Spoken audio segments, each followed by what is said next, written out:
Hi viewers, welcome to our channel. ప్రస్తుతం మనతో పాటు దాము బాలాజీ గారు సీనియర్ జర్నలిస్ట్ ఉన్నారు. వాడితో ఒకసారి మాట్లాడదాం. నమస్కారం సార్. నమస్తే. సార్, రామ్ గోపాల్ వర్మ గారి అరెస్ట్ హడావిడి నడుస్తున్న నేపథ్యంలో ఆయన ఒక టీవీ ఛానల్‌కి ఇంటర్వ్యూకి ఇచ్చారు. నేను అరెస్ట్‌కు రెడీ, మీరు చేసుకుంటే చేసేసుకోండి. నేను జైలుకి వెళ్లి కథలు రాసుకుంటాను. అక్కడ నాకు బోలెడన్ని కథలు దొరుకుతాయన్నట్టుగా ఆయన మాట్లాడుతున్నారు సార్.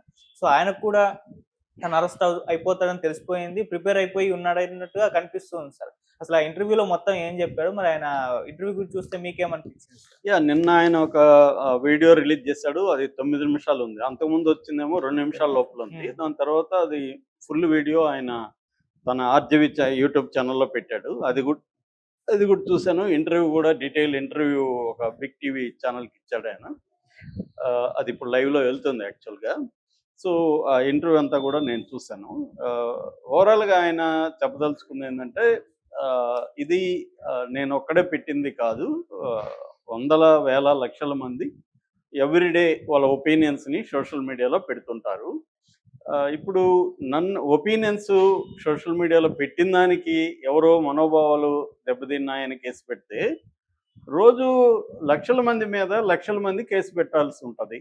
ఎందుకంటే ఎవడో ఒకడు అఫెండ్ అవుతాడు. వాడు ఎందుకు అఫెండ్ అవుతాడో కూడా మనకు తెలీదు. ఎవరవుతారో కూడా నాకు తెలీదు. ఇప్పుడు నేను లోకేష్ మీదో, పవన్ కళ్యాణ్ మీదో, చంద్రబాబు మీద పెడితే వీళ్ళకి సంబంధం లేని ఎవరో ఎక్కడో అఫెండ్ అయ్యి, అది కూడా 1 ఇయర్ తర్వాత. 1 ఇయర్ తర్వాత నేను ఇప్పుడు చూశాను, నేను అఫెండ్ అయ్యానంటే నన్ను ఆగమేఘాల మీద అరెస్ట్ చేస్తే ఈ ఇంకా దీనికి అర్థమేముంటది? ఇది సోషల్ మీడియా ప్రాబ్లం, నా ప్రాబ్లం కాదు.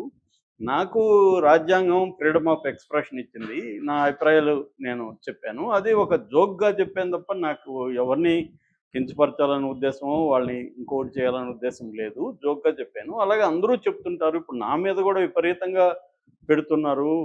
బులుగు కుక్క అని, ఇంకోటని పెడుతున్నారు. సో, నేను వాళ్ళ మీద కేసులు పెడతానా? పెట్టను కదా! అది జోక్‌గా తీసుకుంటాను. ఎందుకంటే సోషల్ మీడియాలో, యూట్యూబ్ ఛానల్‌లో థంబ్‌నెయిల్లే అలా లేకపోతే చూడరు. కాబట్టి వాళ్ళు అలా పెడతారు. దాంట్లో ఇదేమి లేదు కదా!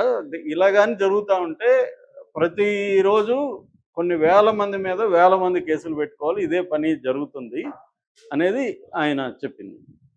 That is number 1. అది ఆయన చెప్పిన దాంట్లో ఎటువంటి ఇది లేదు, కరెక్టే. రెండవది ఆయన ఏం చెప్పాడంటే, ఈరోజు నాకు జరిగింది కాబట్టి మీరందరూ ఆనందిస్తూ చేస్తున్నారు. రేపు మీకు కూడా జరగొచ్చు అని ఒక జర్మన్ కవిత. ఆయన కవిత మొత్తం గుర్తులేదు కాబట్టి క్లియర్‌గా కోట్ చేయలేదు. నేను కోట్ చేస్తా కవితని. ఆయన ఏమన్నా అంటే ఏదో వాళ్ళ కోసం ఫస్ట్ వచ్చారు, అప్పుడు నేను మాట్లాడలేదు, వీళ్ళ కోసం వచ్చారు ఇలా చెప్పాడు. నిజానికి ఆ జర్మన్ కవిత ఏందంటే, హిట్లర్ పరిపాలన కాలంలో, సెకండ్ వరల్డ్ వార్ తర్వాత హిట్లర్ పరిపాలన కాలంలో ఒక జర్మన్ లూథరన్ చర్చికి సంబంధించిన పాస్టర్ ఒక ఆయన పేరు మార్టిన్ నైమోలా. ఈ మార్టిన్ నైమోలా అనే వ్యక్తి 1946లో జైల్లో ఉన్నప్పుడు రాసిన కవిత. ఆయన తన గురించి తను రాసుకున్న కవిత అది. ఆ కవిత ఏంటంటే, మొదట వాళ్ళు జూల కోసం వచ్చారు. అంటే యూదులు, జూస్ అంటాం కదా, ఇప్పుడు ఇజ్రాయెల్లో ఉంటారు. జూస్ కోసం వచ్చారు. వాళ్ళు ఎవరు? నాజీలు. హిట్లర్ నాజీలు జూస్ని చంపడానికి వచ్చినప్పుడు నేను జూ కాదు కాబట్టి నేను మాట్లాడలేదు. రెండవసారి వాళ్ళు కమ్యూనిస్టులను చంపడానికి వచ్చినప్పుడు నేను కమ్యూనిస్ట్ కాబట్టి నేను మాట్లాడలేదు. మూడవసారి వాళ్ళు ట్రేడ్ యూనియన్ లీడర్ల కోసం వచ్చారు వాళ్ళని చంపడానికి, నేను ట్రేడ్ యూనియన్ లీడర్ కాదు కాబట్టి నేను మాట్లాడలేదు. నాలుగవసారి వాళ్ళు నన్ను చంపడానికి వచ్చినప్పుడు నా తరపున మాట్లాడడానికి ఎవరూ లేరు అనేది ఆయన రాసుకున్న కవిత. ఆయన ముందు హిట్లర్ని సపోర్ట్ చేశాడు. ఆ కాలంలో ఇంటలెక్చువల్స్ కావచ్చు, చర్చిలో ఉండే అనేక పెద్దలు కావచ్చు, ఎవరు కూడా హిట్లర్ వైలెన్స్ గురించి మాట్లాడలేదు. చివరికి వాళ్లే హిట్లర్ వైలెన్స్కి గురవ్వాల్సి వచ్చింది. అది కాంటెక్స్ట్ అనమాట. అందుకని ఇది నిజానికి రామ్ గోపాల్ వర్మ ఈ కవితను కోట్ చేయడం అనేది ఒక విచిత్రం అని చెప్పచ్చు. ఎందుకంటే ఆయన ఎప్పుడైనా మాట్లాడా ఎవరి మీదన్నా దాడులు జరిగినప్పుడు? ఇదే జగన్ ప్రభుత్వంలో చంద్రబాబుని అరెస్ట్ చేసి దారుణంగా పెడితే ఈయనెళ్ళి జైలుకెళ్ళి చంద్రబాబుని ఎక్కిరిస్తూ సెల్ఫీ దిగాడు కదా. మరి ఖండించి ఉండాలి కదా, నువ్వు ఇది అన్యాయం రా బాబు అని జగన్కి చెప్పాలి కదా. అట్లాగే చాలామందిని జగన్ కూడా సోషల్ మీడియాలో పోస్టులు పెడితే అరెస్టులు చేశాడు కదా. అప్పుడు ఇదే రామ్ గోపాల్ వర్మ ఎందుకు ఖండించలేదు? ఈయనకే వర్తిస్తుంది కదా. వాళ్ళ జోలికి వచ్చినప్పుడు నువ్వు మాట్లాడలేదు, నీ జోలికి వచ్చినప్పుడు ఎందుకు మాట్లాడాలి వేరేవాడు అనేది రామ్ గోపాల్ వర్మకే వర్తిస్తుంది ఈ కవిత. ఎందుకంటే రామ్ గోపాల్ వర్మ ఫిలాసఫీ ఏంటంటే, నా ఇష్టం ఫిలాసఫీ. వ్యక్తి ఫిలాసఫీ, అయాన్ రాండ్ ఫిలాసఫీ, ఆయనకి ఇష్టమైన ఫిలాసఫీ అదేంటంటే సమాజము, రాజ్యము, ప్రభుత్వము ఇవేవి ఉండకూడదు, వ్యక్తికి కంప్లీట్ ఫ్రీడమ్ ఉండాలి అని చెప్పే ఫిలాసఫీ. ఈయన కూడా అంతే, ఎప్పుడు సమాజాన్ని పట్టించుకోలేదు, వేరే వాళ్ళకి అన్యాయాలు జరిగితే ఈయన ఎప్పుడు మాట్లాడలేదు. ఫర్ ఎగ్జాంపుల్ సాయిబాబా అనే ఒక ప్రొఫెసర్ని, ఆయనకి 95% వికలాంగుడు, ఆయన్ని ఒక ఫాల్స్ కేసులో 10 ఏళ్ళు పెడితే ఈయన ఎప్పుడైనా మాట్లాడా? మాట్లాడలేదు కదా. మరి నీకోసం ఇప్పుడు ఎందుకు మాట్లాడతారు? ఇది ఆయనకే వర్తిస్తుంది. ఆయన వేరే వాళ్ళకి జరిగినప్పుడు ఎప్పుడూ దాన్ని ఖండించలేదు. నీకు ఇలా ఈరోజు జరిగినప్పుడు జనం కూడా ఖండించరు, ఎంజాయ్ చేస్తారు. వీడికి కావాల్సిందే, వీడు ప్రతిదీ నా ఇష్టం అంటాడు, నాకు ఇష్టం వచ్చినట్టు బతుకుతా, ఎవడేం చేస్తాడు అంటాడు. ఆ మధ్య ఎప్పుడో చూసా నేను, రోజు మీరు మార్నింగ్ ఏం తింటారంటే నేను బ్రెడ్ ఆమ్లెట్ కొన్నేళ్లుగా తింటున్నాను, ఎందుకంటే నాకు వేరే టైం లేదన్నాడు. మరి ఇప్పుడు జైల్లో ఫుల్గా టైం ఉంటుంది కదా. అది జనాలకి ఇలాంటి, అంటే ఆయన చెయ్యని పనులు చేస్తున్నట్టుగా, ఆయనకి లేని ఫ్రీడమ్ ఉన్నట్టుగా జనాలకు బోధిస్తుంటే అందరికి కూడా కాలుతూ ఉంటుంది. కాబట్టి ఎప్పుడు మందాకు వచ్చినాక మాట్లాడితే లాభం లేదు. సమాజంలో వ్యక్తికి సమాజానికి మధ్య రిలేషన్షిప్లో వ్యక్తికి కంప్లీట్ ఫ్రీడమ్ అనేది ఎప్పుడూ లేదు సమాజంలో, ఎప్పుడూ ఉండదు కూడా. వ్యక్తి అనేవాడు సమాజంలో భాగం. ఇతరులకు అన్యాయం జరిగినప్పుడు నువ్వు మాట్లాడితేనే, నీకు అన్యాయం జరిగినప్పుడు ఎవడైనా మాట్లాడతాడు. నాకు సమాజంతో పని లేదు, నా ఇష్టం వచ్చినట్టు నేను ఉంటా అనుకున్నప్పుడు ఉండు. ఇప్పుడు కూడా నీ ఇష్టం వచ్చినట్టే ఉండు. ఎందుకు ఇప్పుడు వచ్చి డెమోక్రసీ మాట్లాడుతున్నావు? ఎందుకు ఇప్పుడు వచ్చి ఈ కవిత ఉల్లంఘిస్తున్నావు? మీకు కూడా ఇది జరుగుతుందని చెప్తున్నావు. కాబట్టి ఏంటంటే ఇది రామ్ గోపాల్ వర్మకే వర్తిస్తుంది. రామ్ గోపాల్ వర్మ చర్యలకు రామ్ గోపాల్ వర్మే బాధ్యత వహించాలి తప్ప వేరే వాళ్ళు దాన్ని ఎలా చూస్తున్నారని ఆయన మాట్లాడడంలో ఉపయోగం లేదు. సో అది ఇంపార్టెంట్ ఈ కవిత కోట్ చేయడంలో. రెండవది ఆయన ఏం మాట్లాడుతున్నాడంటే, నేను ఎవరిని కించపరిచే విధంగా చేయలేదు, అది జోక్ అంటున్నాడు. జోక్ అనేది కూడా హర్ట్ చేస్తుంది. ఇప్పుడు ఒక కుంటివాడు గుడ్డివాడు మీద నువ్వు జోక్ వేస్తే వాళ్ళు హర్ట్ కారా?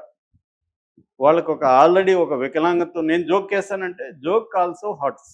జోక్ కూడా మనిషిని హర్ట్ చేస్తుంది. కాబట్టి నేను జోక్ వేసానంటే కుదరదు. నా మీద మీరు ఎన్నన్నా జోకులు వేయండి, నేను కూడా మీ మీద వేస్తానంటే కుదరదు. వాళ్ళు ఏమైనా ఒప్పుకున్నారా నువ్వు జోక్ వేయడానికి? ఇప్పుడు మన ఇద్దరం క్లోజ్ ఫ్రెండ్స్, నువ్వు నా మీద వేస్తే ఓకే. మన ఇద్దరం క్లోజ్ ఫ్రెండ్స్ అయినా 10 మందిలో నువ్వు ఒక జోక్ నా మీద వేసావు అనుకో, నేను హర్ట్ అవ్వచ్చు. ఒక సమయం, సందర్భం, వ్యవహారం ఉంటుంది. సో ఈయన అదే పనిగా పవన్ కళ్యాణ్ని, లోకేష్ని టార్గెట్ చేస్తే వాళ్ళు హర్ట్ కారా? వాళ్ళకి పవర్ ఉన్నప్పుడు ప్రతీకారం తీర్చుకోవాలనుకోరా? కాబట్టి అదే జరిగింది. అది ఆయనకి తెలుసు కూడా. ఆయన ఏంటంటే బయట మాట్లాడేది ఒకటి. బాలగోపాల్ ఒకసారి కొటేషన్ ఉంది ఆయన, రాజ్యం తానేమనుకుంటుందో చెప్పదు, తానేమనుకోవాలని ప్రజలు అనుకోవాలో అది చెబుతుందని బాలగోపాల్ రాస్తాడు. అలాగా రామ్ గోపాల్ వర్మ కూడా తాను రియల్గా ఏమనుకుంటున్నాడు అనేది చెప్పడం కాకుండా, తాను ఏమనుకుంటున్నాడో సమాజం ఏమనుకోవాలనేది విషయం ఆయన చెప్తాడు అనమాట. సో ఆయన యాక్చువల్గా ఏంటంటే 4 రోజులు ఆయన ఖచ్చితంగా పోలీసులు దొరకకుండానే తప్పించుకున్నాడు. నిజంగా పోలీసులు వచ్చారు. ఫస్ట్ ఏమో వచ్చినప్పుడు ఫోటో దిగాడు కదా. మొన్న వచ్చినప్పుడు ఈయన ఎందుకు మరి వాళ్ళతో మాట్లాడలేదు? ఎందుకు డెన్లో లేడు అని చెప్తున్నారు. మరి వచ్చినప్పుడు వాళ్ళతో మాట్లాడాలి కదా ఈయన, ఎందుకు మాట్లాడలేదు?